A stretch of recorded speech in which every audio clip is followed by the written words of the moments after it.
Hello, everyone. Welcome to Alba's third online annual celebration. We hope all of you and your families are safe and healthy. I am Maria Hernandez Ojeda, Vice Chair of Alba's Board of Governors, and we are so happy to be here and very excited about the program we have planned for you, which will include the Alba-Puffin Awards ceremony for Life After Hate, an amazing organization that helps people leave the violent far right through education, interventions, academic research, and outreach. We will also hear some fantastic music from Miriam Elhajli and Barbez. I will be co hosting today's event from Montclair, New Jersey, alongside one of our newest board members, Cristina Perez Jimenez, who is in the Bronx. Hola, Cristina, ¿cómo estás? Hola, hello everyone. Thank you so much, Maria. It's a gorgeous spring day here in the Bronx, and it's a great pleasure and honor to be here with all of you. Thank you. And we would like to begin by extending a very special welcome to the families of the Lincoln Brigade veterans. También quiero dar la bienvenida a todos y a todas las que se conectan desde España y Latinoamérica. Exacto. Yes, welcome everyone. The world is living in perilous times. As we were crawling our way out of the COVID pandemic, we watched with horror as Russia invaded Ukraine. To many, the brutal targeting of civilians has brought back memories of the Spanish Civil War, although the world has changed a lot since the 1930s. More than 85 years ago, almost 40,000 volunteers put their lives on the line to help defend the Spanish Republic against fascism. Among them were close to 3,000 Americans, including more than 100 medical volunteers, doctors, nurses, ambulance drivers. It's Alba's mission to help keep alive the spirit of internationalist commitment that drove them. Exactly, Christina. And to tell us the story of the Lincoln Brigade and remind us of its relevance today, we want to welcome ALBA board member and treasurer Aaron Retish. Aaron teaches Russian and Soviet history at Wayne State University in Detroit. In July 1936, right-wing military officers attempted a coup against the democratically elected Second Spanish Republic. The Spanish people took up arms and beat back the coup. However, Hitler and Mussolini made the resulting civil war into their international crusade and provided military reinforcements to support Spain's fascists. Democratic powers, including England, France, and the United States, turned their backs on Spain. In response, over 35,000 men and women from around the world left their homes to do what their governments would not: defend the Republic.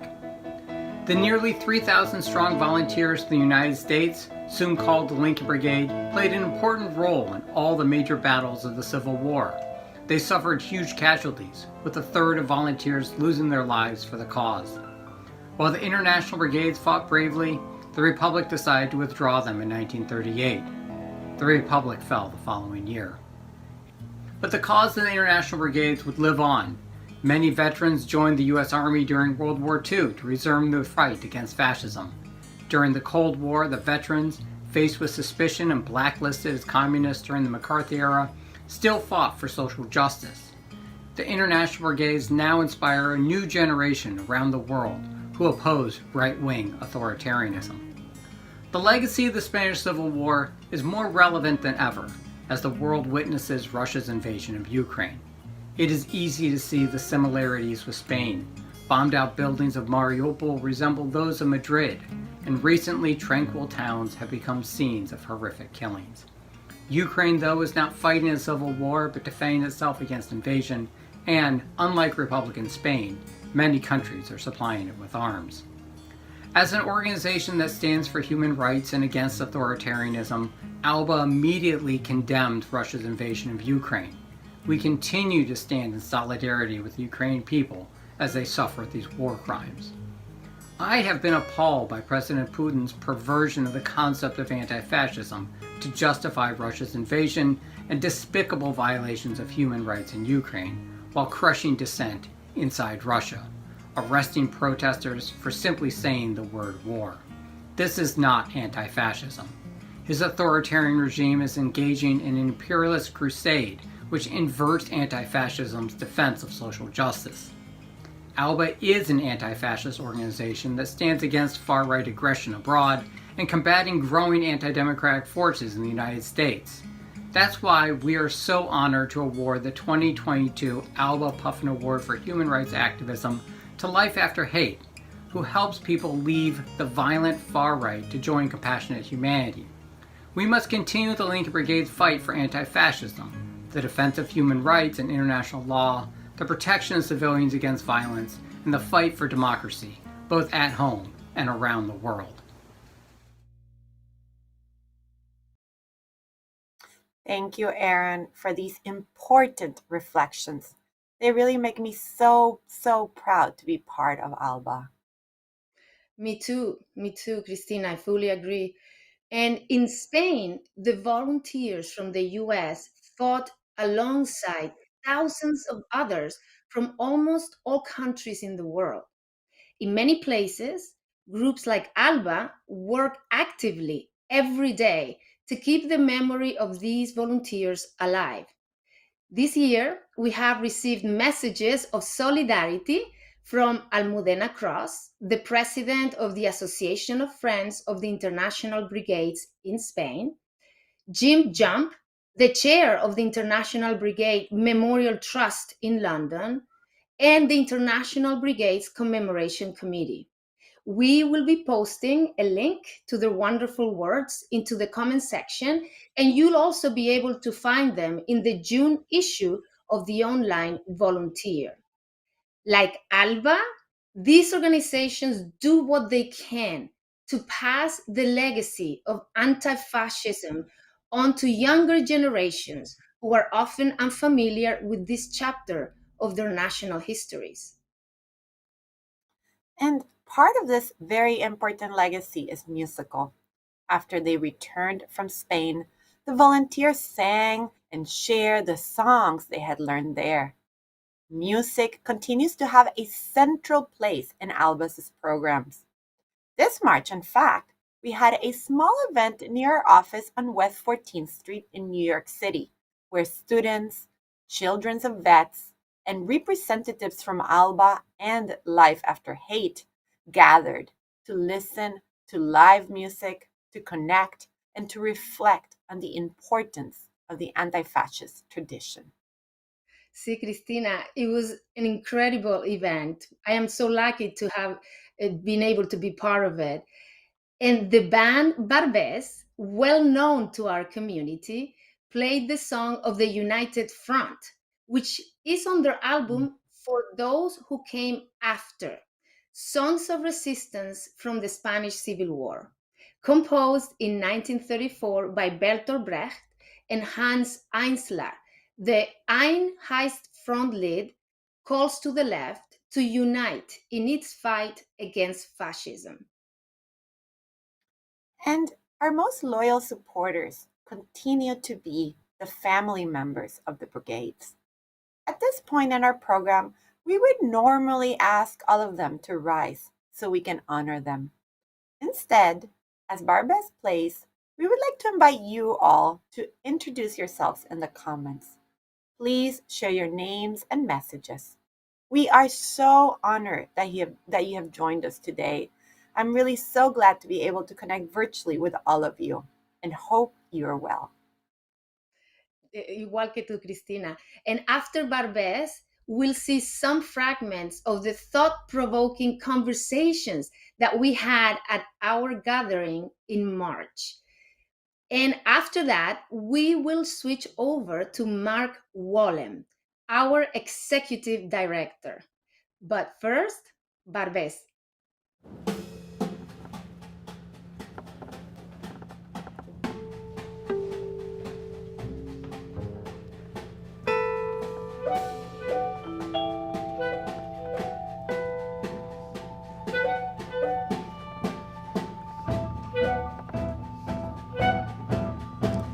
And just because he's human, he doesn't like a pistol to his head. He wants no servants under him and no boss over his head. So left 2, 3, so left 2, 3, to the work that we must do. March on in the Workers' United Front, for you are a worker too. Y como ser humano, el hombre lo que quiere es su pan. Las hablas duras le bastan ya, porque estas nada le dan. Pues 1, 2, 3, pues 1, 2, 3, compañero en tu lugar, porque eres de pueblo, afíliate ya en el Frente Popular. Tu es un ouvrier, oui, viens avec nous, ami, n'aie pas peur, nous allons vers de grandes unions de tous les vrais travailleurs. Marchons au pas, camarades, vers notre front. Rangez-toi l'homme des fronts de tous les ouvriers, avec tous tes frères étrangers. Weil der Prolet ein Prolet ist, du will ihn kein anderer befreien. Es kann die Befreiung der Arbeiter nur das Werk der Arbeiter sein. Drum links 2, 3, drum links 2, 3, wo dein Platz, Genosse, ist. Reih dich ein in die Arbeitereinheitsfront, weil du auch ein Arbeiter bist. So left 2, 3, so left 2, 3, to the work that we must do. March on in the Workers' United Front, for you are a worker too. March on in the Workers' United Front, for you are a worker too.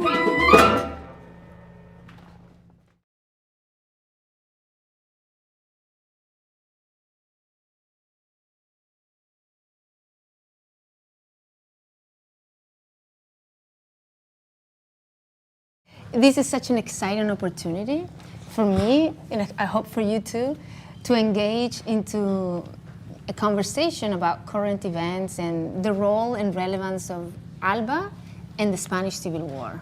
So I'm just going to go right in, and I'm going to ask you, how can we apply the lessons learned from the Abraham Lincoln Brigade's experience in the Spanish Civil War to contemporary issues and events, right? So how do we apply those lessons? I suppose one of the most applicable lessons that we can take from the Lincoln Brigade is probably let's call it the intolerance for injustice, although that injustice is taking place in other parts of the world, right?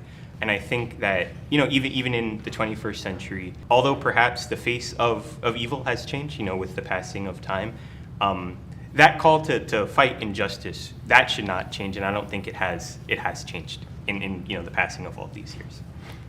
One of the lessons that we learned, I believe, from the Spanish Civil War and the volunteerism that we saw in the Abraham Lincoln Brigade was the aspect of fighting something bigger than yourself.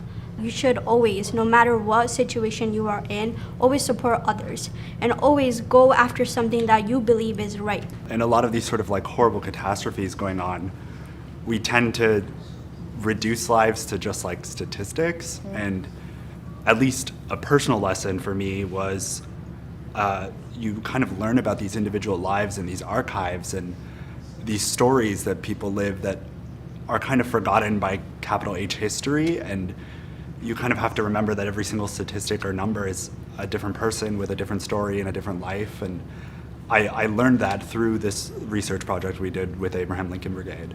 One lesson I learned as a daughter of a veteran of the Abraham Lincoln Brigade was the power of the most amazing unity from people from 52 countries, all backgrounds, different languages, the power in coming together for something you believe, and as the fact that it has not, as one of the consequences of standing up for something which was not popular at the time and was not supported by our own government, was partly to be written out of history. So another lesson I've learned, especially from meeting some of Maria's students here today, is how important it is to put them back into history so that they can inspire people to continue standing up for what's right and to come together, which can be a very powerful thing.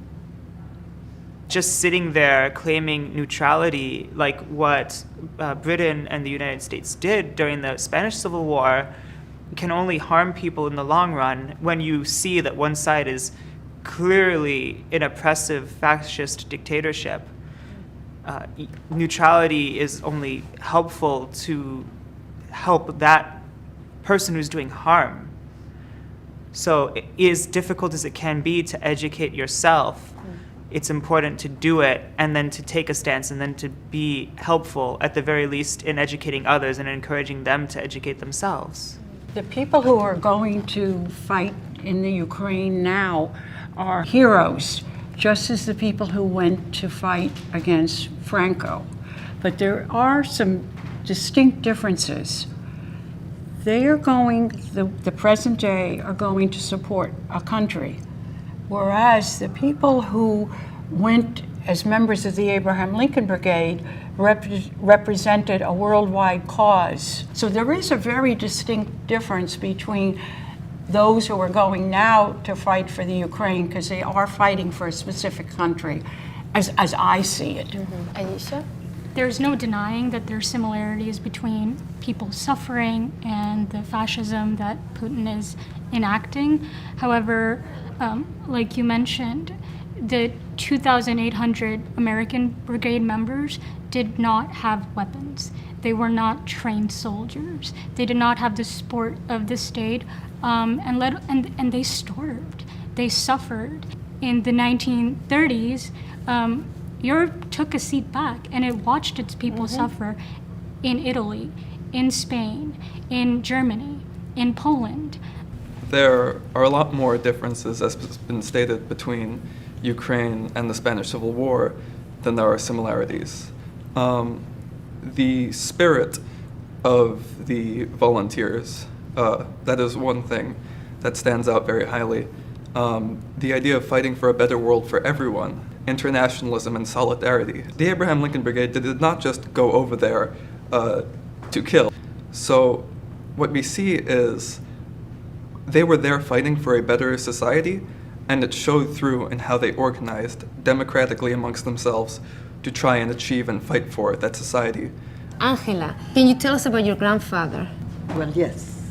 My grandfather was a chemist and pharmacist who became involved in politics and was a founding member of the Izquierda Republicana party. And eventually, when the Republic came into power, he was part of that government. The person who was prime minister then renounced, and my grandfather was called to take over the government. He became prime minister and took the enormous decision of arming the people to defend the elected government against the rebelling army. that's the story of my family. I was but 1 year old at the time when the war began. Was there a moment when you realized that you had this responsibility of, preserving this historical memory? Or was that something you discussed with your parents and your grandfather when they were alive, or did that come about later? I think I was always aware of that, particularly when my father was alive, because we saw the way they were called premature anti-fascists, where that could work against you in your livelihood. Now, I know my father and Josie's were both open about it, but there were many, as we've met family and children of Lincoln vets, who they kept it very quiet in order to be able to have a livelihood. The legacy of McCarthyism is still with us. My question is for anyone here. So, based on your father's and grandfather's experience, how has it helped you navigate your life? How has their experience impacted what you stand for in life, and how you are going to continue in your life? I always knew what was the right thing to do as a result of having parents who were committed to these organizations which were fighting for political and social justice for people. But I actually had to keep it on the down low, because at the time I became a teacher, we were signing loyalty oaths. It wasn't easy for the Abraham Lincoln Brigade to get itself talk about historical memory. When they had collected their original documents, universities turned them down. But you really can't imagine how bad McCarthyism was and how horrible it was to live through it, when the FBI would come to people's doors and question your neighbors and really intimidate people so that they would not support people who were doing the right thing. And it was a difficult time to live and grow up in. What I do remember, the personal lessons that I got from not only what my father said to me, but watching him operate in, whether it was union organizer, is that even if you did have a minority position, if you could reason and support it and talk to people, and if you could get information to people, they would be able to think and make up their minds, and you could bring people over. And I saw him do it, even if you were one, as long as you could speak with people and get information to them. And just that it was necessary to be able to look yourself in the mirror in the way you conducted yourself, whether it was your union, your job, or in a citizen in a broader sense. So just when you learned about the Spanish Civil War, when you learned about the Lincolns, what did you take from it in your own experience? One thing that always stuck out to me was their drive to go and to serve and try and build a better world, but how that continued past the war. And once the war had been lost, the fascists won, the volunteers did not simply put down their guns and say, "We give up." They moved and said, "We'll fight you on a different front." Despite that crushing defeat, for the most part, they just got up and they kept going. I think one of the things that I take with me is the ordinariness of heroism. And I don't mean ordinary in some sort of despective sense, but I mean ordinary in the sense that, working in the archive and looking at people's letters and their correspondence and personal photographs and things like this, you get a real sense that these people were people, right? That they're people like you and that they're people like me, and that it's kind of inspiring to think that if they can volunteer, if they can participate in trying to make a better world, then there's nothing that stops me from doing the exact same thing. Thank you, Angela, Nancy, and Josie for being here. It's a privilege to be able to speak with you, and thank you to all the students. They're the hope, the generation that will continue the legacy of the Lincolns. So thank you, everybody.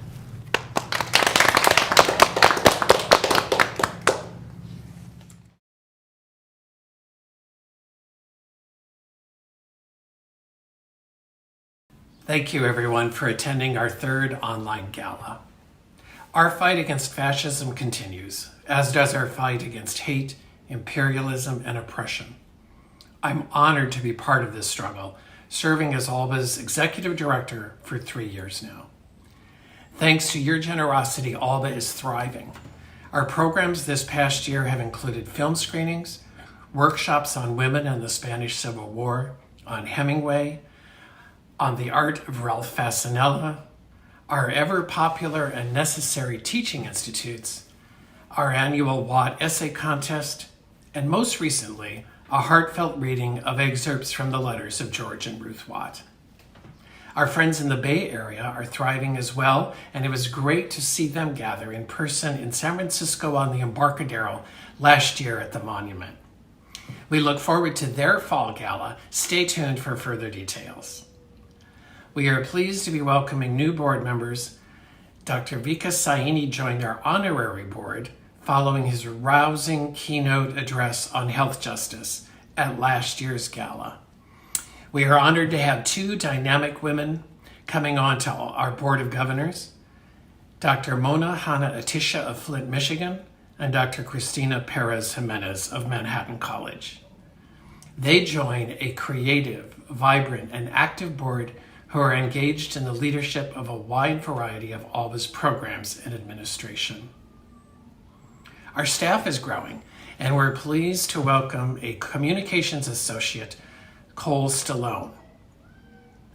Cole joins us from Tamament Library, and he will work to extend our social media reach and to up our public relations game to expand our constituencies. A special thank you to Michelle St. Martin for the work that she has done on social media up till now. And as always, many thanks to our ongoing staff members, Dennis Meany for all his work as executive assistant, and to Marina Mihajlova, our bookkeeper. Thank you to all our generous donors who keep Marina busy with your contributions. We look forward to the year ahead. We thank the Puffin Foundation for their great support, and we look forward to working with Life After Hate to oppose dangerous right-wing extremism and all forms of hate and violence. Thank you again for joining us today. Enjoy the gala.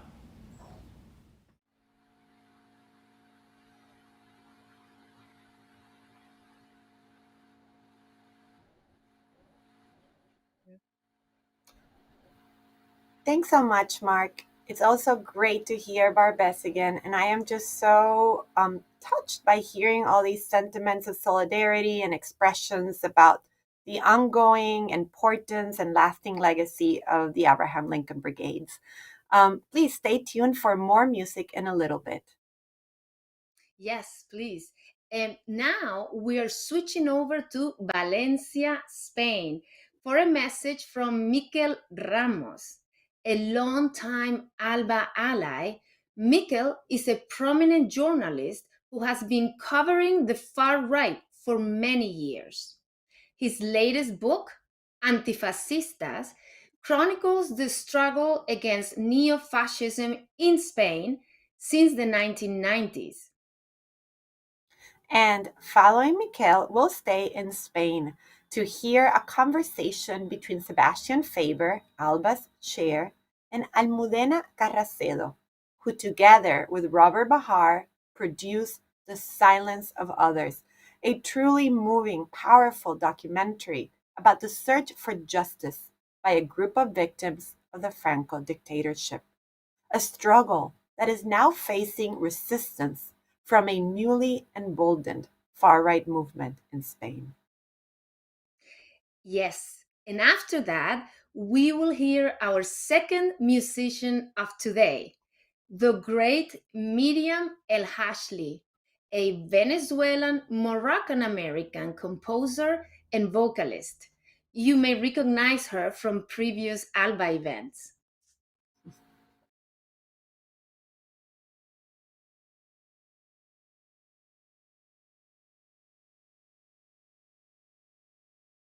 Queridos amigos de Alba, Para mí es un verdadero honor estar esta noche con vosotros en esta gala anual. Es muy importante este trabajo que hacéis, que tantos años después de lo que fue la gran labor de la Abraham Lincoln Brigade y de todos los brigadistas que vinieron a España a luchar contra el fascismo, que todavía hoy estéis recordándolos y estéis llevando su memoria al presente. Su memoria es imprescindible.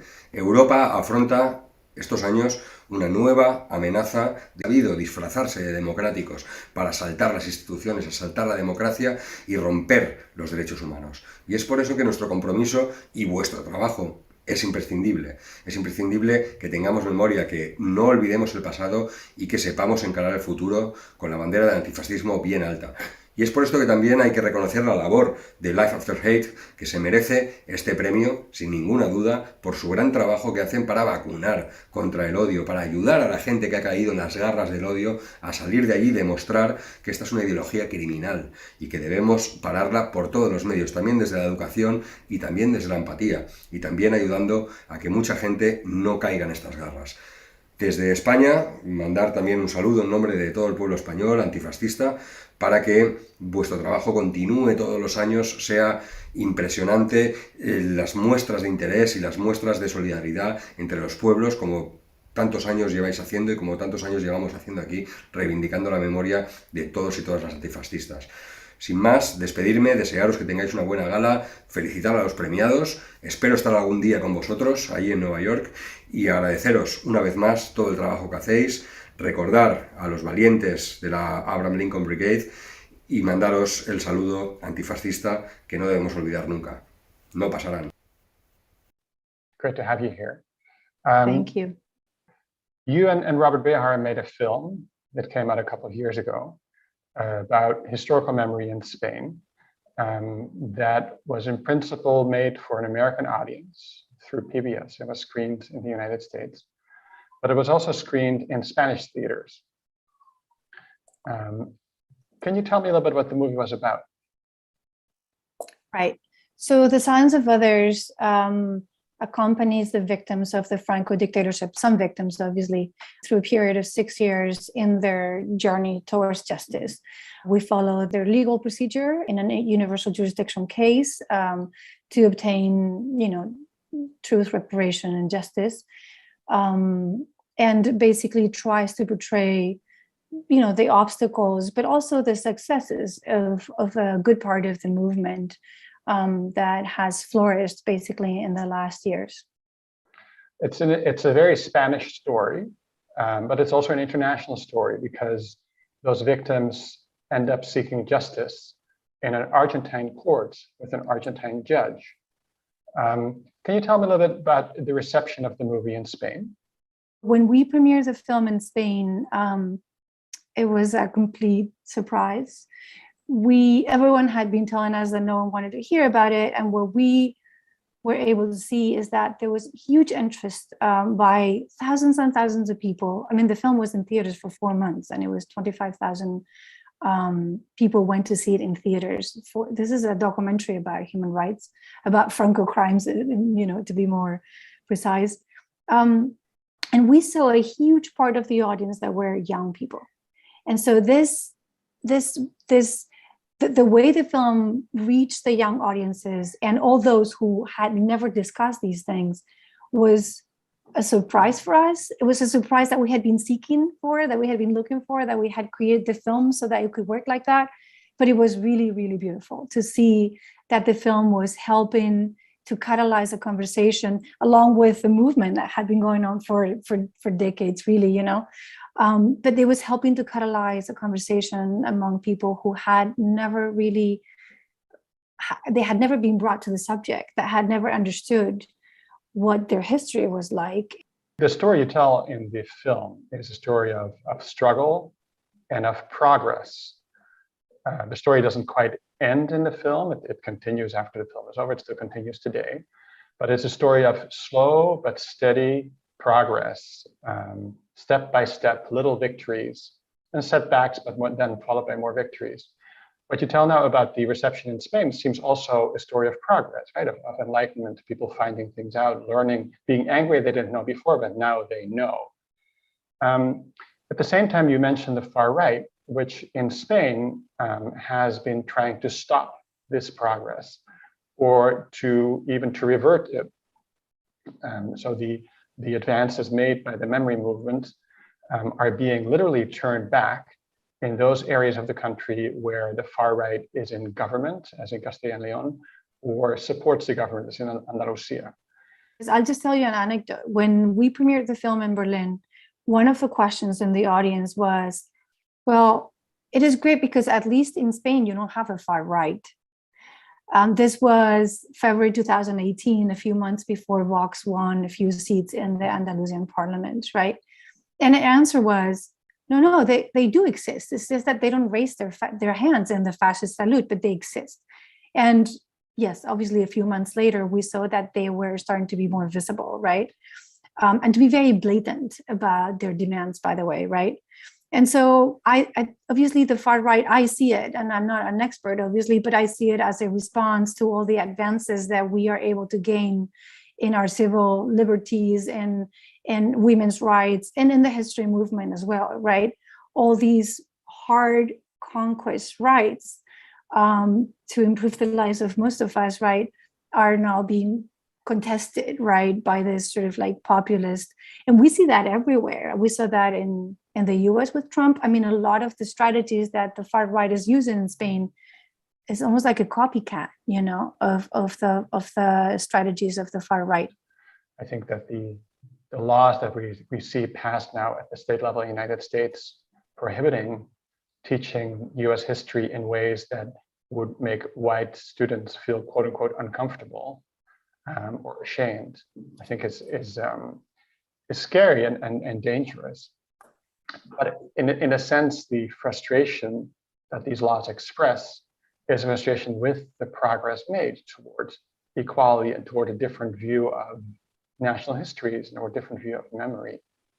So 2 days ago, I think in the Parliament of Castilla and Leon, where Vox has now entered the government of the autonomous community, a spokesperson of Vox said the left has been using history to divide Spaniards. Do you feel that a project like the Silence of Others has divided Spaniards, or do you have evidence from its reception that it does something else? Well, it's a very beautiful question, because this is the part that moves me the most. Is on one hand, the film has provided a platform for those victims that had been made quite invisible by the media and by sort of the culture, right? Socially. And so that was very beautiful. But it also somehow was able to connect those victims with the majority of society who didn't understand that this issue also belonged to them. And so some of the things that we've seen on Q&As by young people, but also not so young people, is thank you, because I always thought we had to forget, and now I understand. And those moments are very powerful. People in Q&As, people in messages, journalists who have emailed us personally to say thank you, because now I think differently. I think it's the opposite. You know, this, I just don't want to go back into rhetoric, but you know, this idea of like, you have to pass the page, but you have to read it first. I feel that when we read the page, we're able to be more comfortable with who we are. And so we've seen young people who had no idea hug a victim who was 80 years old, who he had just met in a Q&A. We actually found the opposite. We found that there was a beauty of what happened, and it had a lot to do with coming to terms with our past and helping us be better in the present, right? And so in my experience, it's exactly the opposite. Can you say a little bit about the way the film has been received in the United States, where it also came out at a moment of extreme polarization over the story of the national past, over the memory, right? Even, I think, didn't it come out right around the time of the Charlottesville protests and the attempt, in response to the attempt to remove the Confederate statue? It hit home very close, you know, with this whole conversations about what do we do with these statues of these genociders, right? It's a very, I thought it was a very beautiful conversation that the film also helped spark in screenings, but not just in the US, but in Lebanon. It's like a proxy in a way, right? In Lebanon, in Argentina, obviously, right? In Colombia, in Finland, like anywhere we went to, there were this conversation of, oh, wow, what about here, you know? And that is absolutely amazing for us as filmmakers, that we could actually reach from a small story of a bunch of people, a group of people, you know, fighting towards justice slowly, you know, that it could actually hit like international audience and discuss all these other issues that surround us, including fascism and the rise of fascism around us again, you know. The film has been dealt with a lot of rhetoric, right? Of like, oh, well, this is an issue of the left. And we wanted to bring it back into an issue of human rights, therefore humanity, right? Rights against, you know, crimes against humanity. And so what we wanted people is to stop discussing these issues as a matter of left or right or left or this rhetoric, and to just be able to look in the eye to someone like Maria Martin, who would go to the grave of her mother, which she was buried under a road, and she would go to the road to put flowers and sit there. So we wanted people to look at her in the eye and to be able to have a conversation with her, right? Would you be able to tell Maria that she doesn't have the right to bury her mother in a dignified way? And we felt that by doing that, we were breaking barriers. And it's something that we like, this is what we've done in other films as well, right? This idea of an empathy engine in a way, right? I think you're right, that it's about empathy and about empowering the viewer to ask more questions and to find answers on their own, right? It's an emancipatory kind of project that you're proposing as well. That's beautiful. And I think that the proof that it's successful is the appeal that it has, clearly, your film with young people, with students, as well as the older generations, clearly, but the fact that you're able to inspire young people who are still being educated to question their own education, right? And to demand different kind of education, I think that's really proof of its success. I wanted to thank you, Almudena. Thank you for this beautiful conversation. And thank you, Sebastian. It really is it's wonderful to be here, even if virtually. And I'm a big fan of Alba, as you know. And we even named our daughter Alba, not in honor, but every time I think of her, I think of Alba. So thank you for the work you do.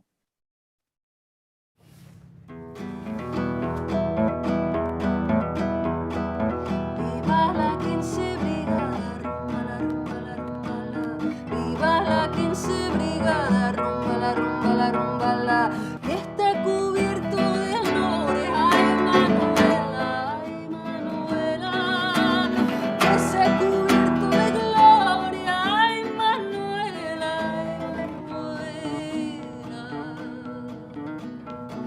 luchamos contra los moros, luchamos contra los moros, rumba la, acabar con el fascismo, ay Manuela.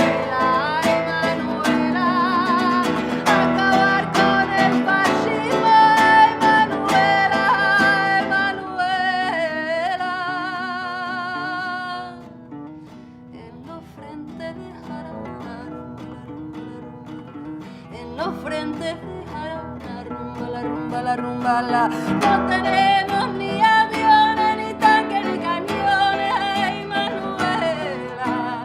No tenemos ni aviones, ni tanques, ni cañones, ay Manuela. Ya salimos de España,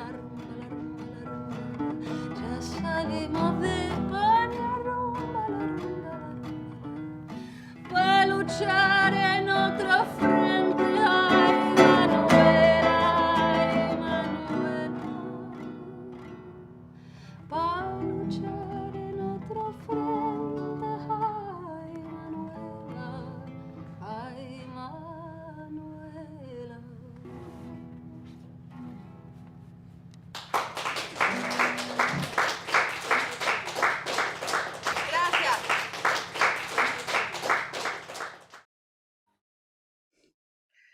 Wow.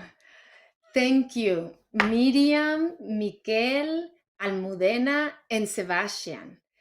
We are now getting close to the central part of this event, the award ceremony. And we are happy that this year's Alba-Puffin Award for Human Rights Activism is going to Life After Hate, whose brave workers help people leave the violent far right to connect with humanity and lead compassionate lives. Yes, Maria, see, and receiving the award will be Angela King, one of the organization's founders. After Angela, we'll hear from Jack Mayer-Hoffer of Alba's Human Rights Committee. But first, we are going to Mississippi to hear from last year's award winners, My Brother's Keeper, a Mississippi-based nonprofit that works to improve the health and well-being of minority and marginalized populations in the United States. Right after, we'll hear from Neil Rosenstein of the Puffin Foundation.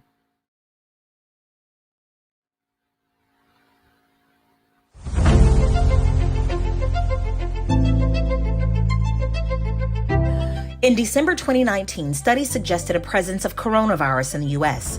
Mississippi confirmed its first case 3 months later, and a global pandemic was declared a day after. My Brother's Keeper Incorporated and its clinical division, Open Arms Healthcare Center, maintained its preventative health outreach and were able to include community COVID-19 updates and screenings with support from the Puffin Foundation. As we provided communities with timely state-of-the-science information about COVID harm reduction and vaccine development, My Brother's Keeper was also able to jumpstart COVID vaccination efforts with the Open Arms Mobile Clinic as soon as COVID vaccinations were made available. The Alba-Puffin Award for Human Rights Activism allowed Open Arms to activate the human right of healthcare during a global pandemic by meeting people where they were on the spectrum of zip codes, health literacy, and community wellness. My Brother's Keeper would like to congratulate Life After Hate on receiving an Alba-Puffin Award for Human Rights Activism. You are truly worthy of this award, and I look forward to your continued success.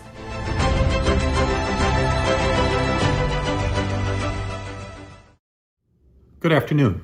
On behalf of Gladys and the Puffin Foundation, and in remembrance of my father Perry, I'm pleased to be digitally presenting this year's Alba-Puffin Award for Human Rights Activism. But first, I'd like to thank and recognize the important work of last year's awardee, My Brother's Keeper, reminding us that healthcare is a human right and giving us the opportunity to learn more about and celebrate their life-affirming work.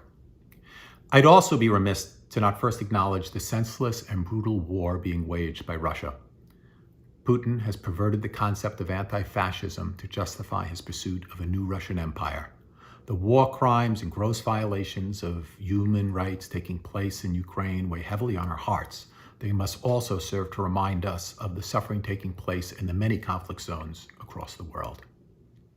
But now, I'd like to share a few brief thoughts about this year's honorees for the Alba-Puffin Award for Human Rights Activism. As you know, this award recognizes and encourages individuals or groups whose efforts have a positive impact on the advancement and/or defense of human rights. And every year, the folks at Puffin and Alba wrestle over who should receive the $100,000 prize.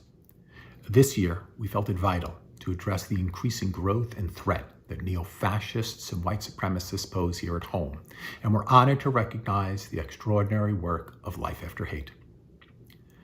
Across the world, and across the United States as well, citizens are bombarded with hate speech from politicians, the media, and institutions with a message to despise and fear the other, and to embrace our own racial, gender, ethnic, or religious superiority. That relentless barrage of hate makes it easier for leaders to wage wars, for politicians to legislate away basic human rights, and for our neighbors to gravitate towards violence and hate groups. But hatred can also clearly have a life on its own. It doesn't need a president or a premier or any single individual to lead it. Here in the US, generations of racism, misogyny, anti-Semitism, and fear of the other have embedded itself in the lives and hearts of countless millions. It's taught to children and handed down generation by generation, a hatred spread by family, by friends, at the office water cooler, or at the local bar. If we want to defeat it, we have to realize that extremism and prejudice are not only systemic in our institutions, but are also present in our neighbors, in our neighborhoods, and as part of our national cultural landscape. And like a virus, such hate always seems to be waiting for conditions to grow and spread. Look, we need to vote. We need to protest. We need to teach students about human rights and this country's often shameful history. We need to pass laws outlawing bigotry and hate speech and crimes of bias. But so much more is needed if we want to be successful.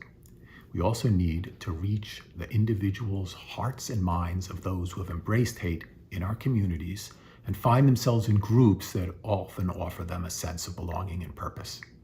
That's where Life After Hate comes in, and the work of the former members of hate groups who now seek to convince others to leave and see the world through different and empathetic eyes. Look, I'll be honest, I do not think I would do very well trying to convince a member of the Klan or a neo-Nazi of the error of their ways. And my guess is that many of those watching right now might not have the best success either. But the formers at Life After Hate have their own shared pasts and experiences to reach out and make connections that help enable that needed moral healing to take place. And their work and message is desperately needed. Their programs and one-on-one mentoring help make the personal connections and create conditions of trust and support. Those relationships are key to helping individuals who may be questioning their ties and seeking to escape some of the most horrifying groups out there. Their interventions show that it's possible to overcome this hate and have people reconnect with humanity and lead compassionate lives. And that's what this is all about, seeking to break that chain and restore hope and empathy one person at a time. As we meet today, in remembrance and recognition of the vets who fought against fascism abroad, this year's award recognizes the growing tide of folks intent on violence and suppressing our rights and the rights of the marginalized here at home. We're fortunate to have individuals who make up Life After Hate working for our common future, and I'm so pleased that we'll now get to see a short video to learn more about their work, and then be joined by Life After Hate's co-founder Angela King, who will be accepting this year's Alba-Puffin Award for Human Rights Activism. Thanks. When the men and women who would go on to found Life After Hate met in 2011, they had no idea what lay in store for them. What they knew was that they had each escaped their own descent into hate and violence. They each had begun the long, difficult process of rebuilding their identities outside of the movement, and they did so without professional support. What they realized then was that together they could help others who find themselves where they once were. What that looked like at first was an online journal where the founders would share their stories, but the mission quickly grew. Within the first 5 years, Life After Hate launched its intervention program, Exit USA. Today, we are a team of social workers, mental health practitioners, and former violent extremists who together create individual plans to help people exit violent far-right hate movements and safely reintegrate into society. At its core, our program is driven by non-judgment and compassion. Many of our clients, including family and friends of individuals who are in hate movements, experience high degrees of isolation and stigma. In that way, the success of our program relies on our supporters who, by virtue of their partnerships, extend to the men and women we serve this hope: we will accept you back. That's what makes Alba's recognition today so important. And to accept this year's award is one of our founders and programs director, Angela King. Hello there. My name is Angela King, programs director and co-founder of Life After Hate, the first nonprofit in the U.S. dedicated to helping people leave violent far-right extremism. On behalf of the organization, its board of directors, its supporters, and most importantly, its clients, I am honored to accept this year's award. We launched Life After Hate in response to what our co-founders experienced as we became former violent extremists. Leaving hate and violence behind to forge a new identity in accountability and compassion is an intense process. It doesn't happen overnight, and for many of us, it comes with lots of setbacks and obstacles. We dedicated this organization to the belief that no one who wants to change would ever have to do it alone. Today, we've expanded our work to include not just individuals grappling with hate, but families too. The core of our work is centered on removing the stigma of our pasts. That takes a lot of courage. And that's what makes this award so special. It's a recognition that to defeat ideologically driven hate, we must avoid mirroring it. Dehumanizing the dehumanizers isn't the answer. Today, we stand with Alba to take on the burden of far-right violence. We do it in solidarity and with compassion. Thank you again for your generous support. We appreciate you. Hello, my name is Jack Meyerhofer, and I'm really glad to be joining you today to speak about our process at Alba's Human Rights Committee for selecting Life After Hate for this award.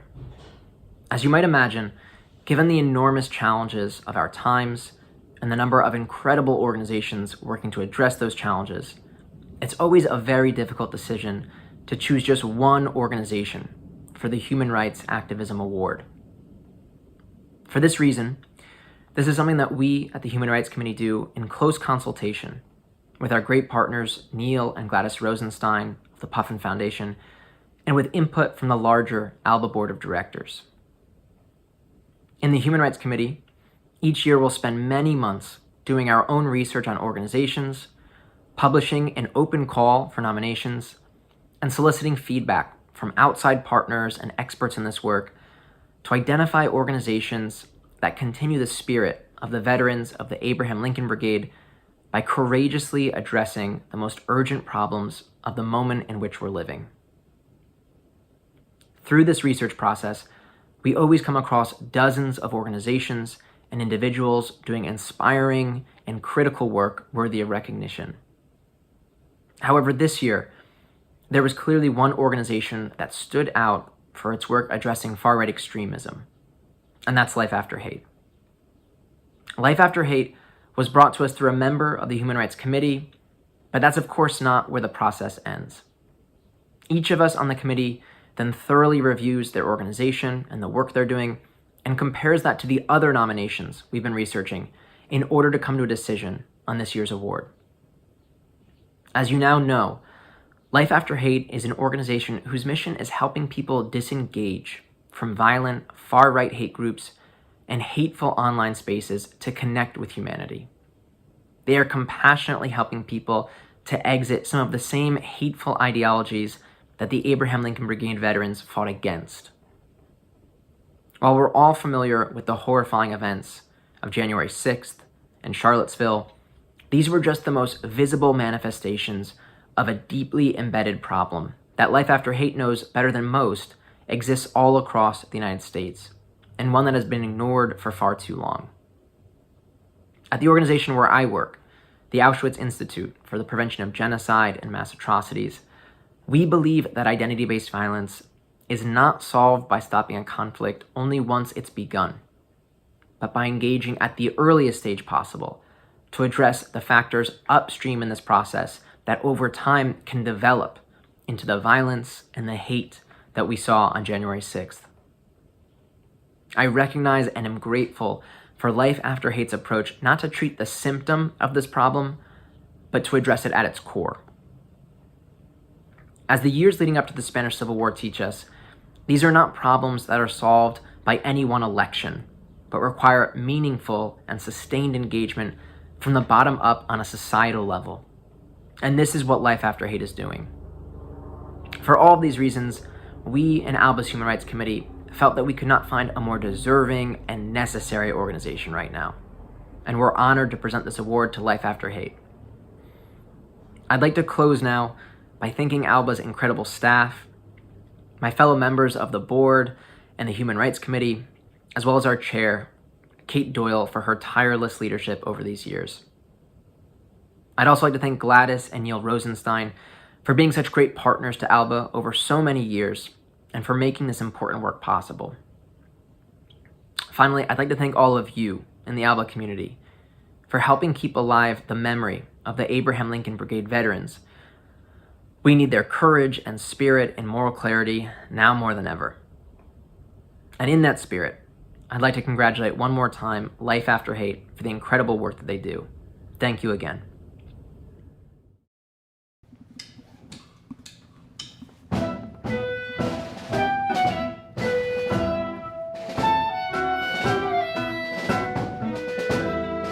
Far and wide as the eye can wander, heath and bog are everywhere.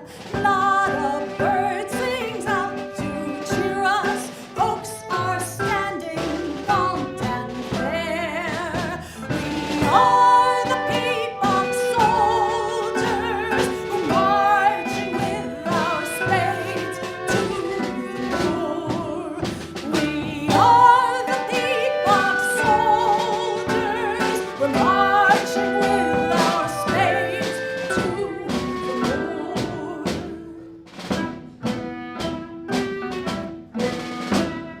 Up and down the guards are marching. No one can go through. Flight would mean a sure death facing. Guns and barbed wire block our view. We are the peacock soldiers. We're marching with our spades to war.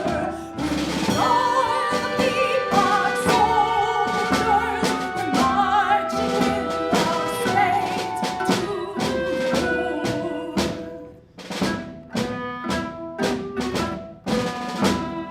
But for us there is no complaining. Winter will in time be past. One day we shall cry rejoicing, homeland dear, you're mine at last. We are the peacock soldiers. We're marching with our spades to war. We are the peacock soldiers. We're marching with our spades to war.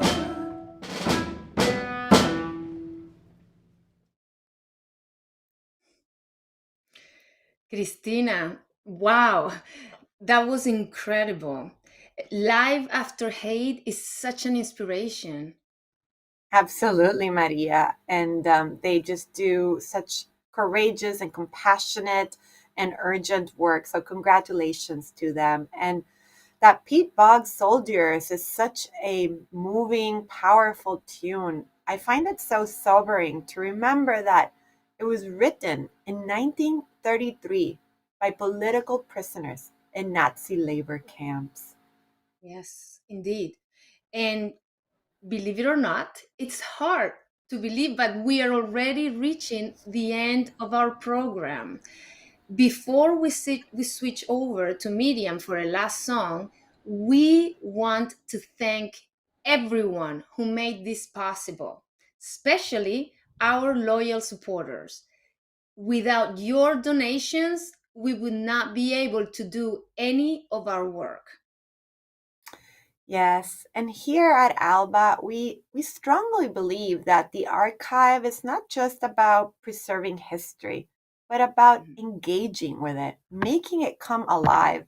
Hence our tagline, teaching history, inspiring activism, upholding human rights, and hence the Alba-Puffin Award. Exacto, Cristina. And to understand the importance of human rights activism, we can look to the inspiring work of Life After Hate, which is giving a whole new meaning to the notion of anti fascism in the United States today. By supporting their work, we honor the legacy of the Lincoln Brigade. We believe they are part of the same activist lineage. Yes, in recent years, we have seen a new surge of radical right, but we have also seen young people all over the United States and across the world organize for social, racial, and environmental justice. against police oppression, against sexual violence, for gun control, and of course, for universal health care. These young people are looking for models, and this is where Alba's work comes in. Work that is sustained entirely by people like you. Exacto, exacto, Cristina. If it were not for you, our quarterly magazine, The Volunteer, would not exist, nor would the archive itself, our lecture series, or the monument in San Francisco. These past couple of years, we have been specially proud of our work with teachers throughout the country.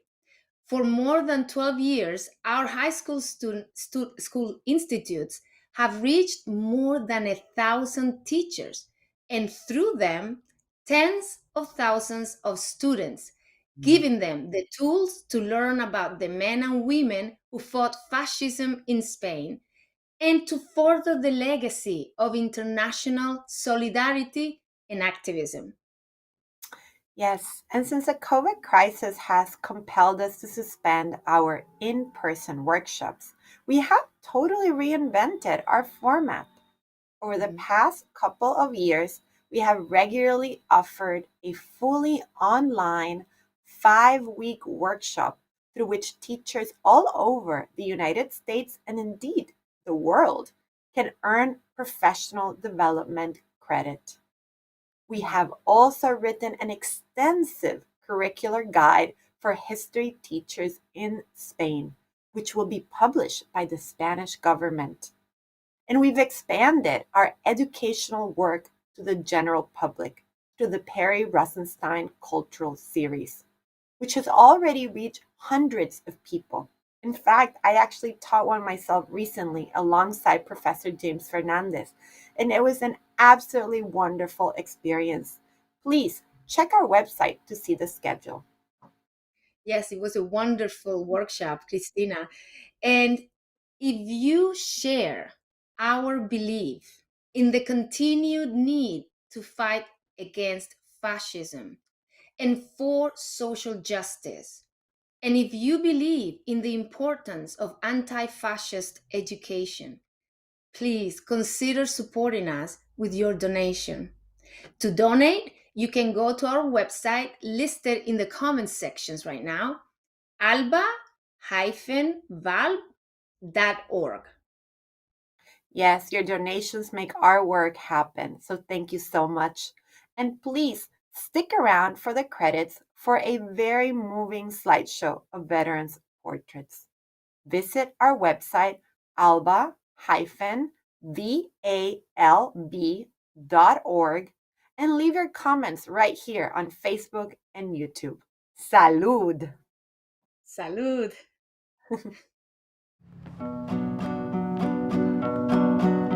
El 18 de julio en el patio de un convento, el pueblo madrileño fundó el quinto regimiento. Ay, venga, jaleo, jaleo, sueño de una ametralladora y Franco se va a paseo, y Franco se va a paseo.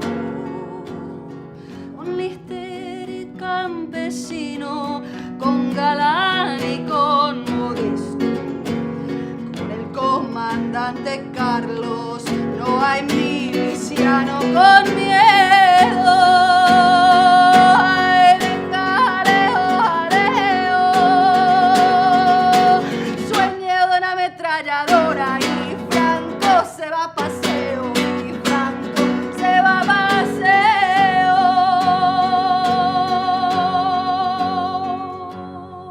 Con el quinto, con el quinto regimiento,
We shut the strong gates and we took to the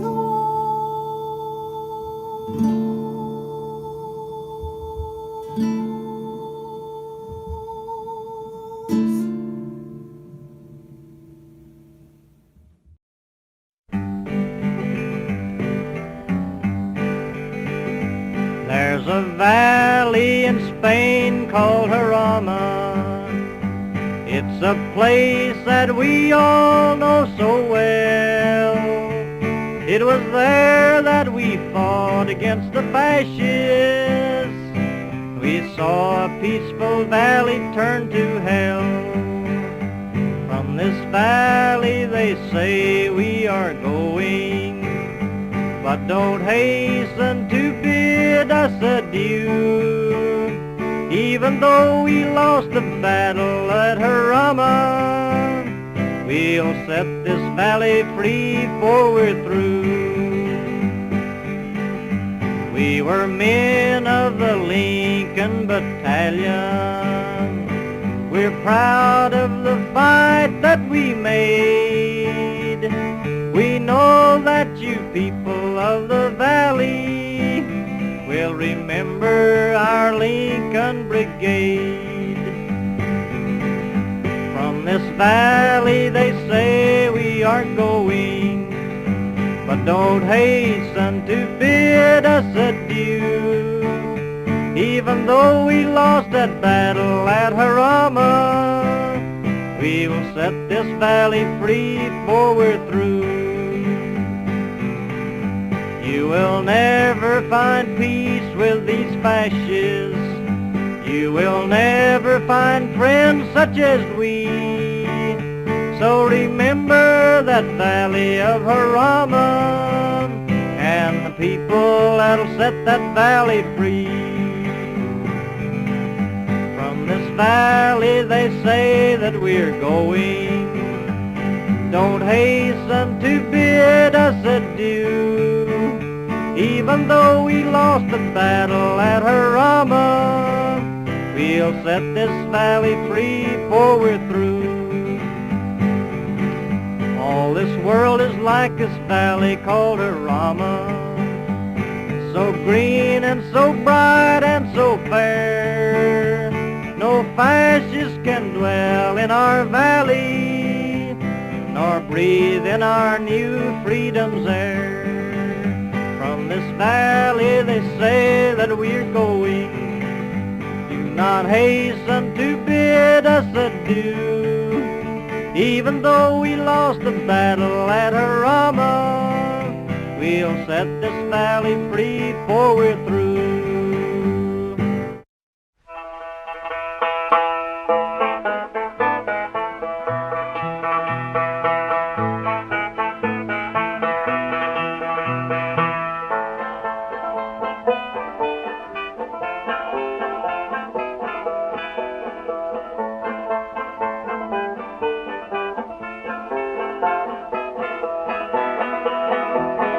Viva la quinta brigada, rumba la rumba la rumba la. Viva la quinta brigada, rumba la rumba la rumba la. Que sea cubierta de gloria, ay Manuela, ay Manuela.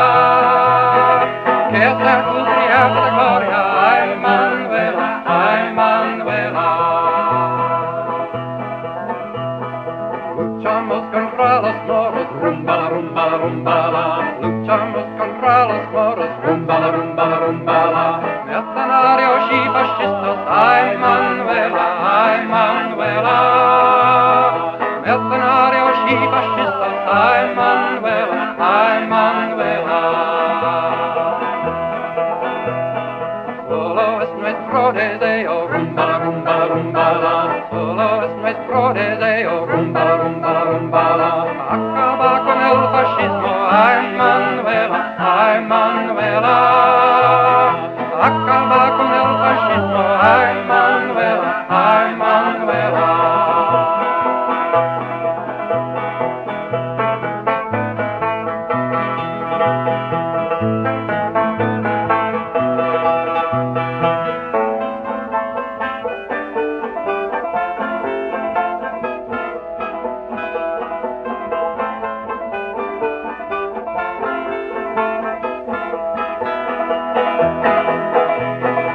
en los frentes de Jarama, rumbala, rumbala, rumbala, en los frentes de Jarama, rumbala, rumbala, rumbala. No tenemos ni aviones, ni tanques, ni cañones, ay Manuela.